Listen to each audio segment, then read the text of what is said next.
কিছু কিছু সময় ইগোর কাছে ভালোবাসা হেরে যায়।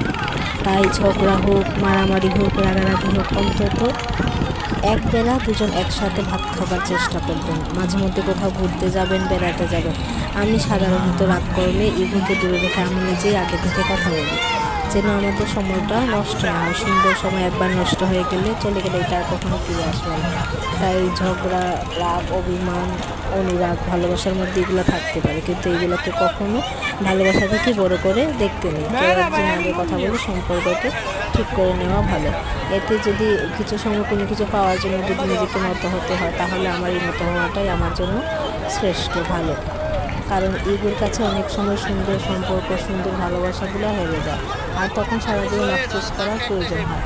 তো এই আফসোস না করে ছোটো ছোটো ভুলগুলি, নিজের ভুলগুলি স্বীকার করার মধ্যে আর ক্ষমা চাওয়ার মধ্যে সুন্দর কোনো কিছু হতে পারে না। ক্ষমা চাওয়া মানে আপনি হেরে গেছেন এমনটা কখনো মনে করবেন না।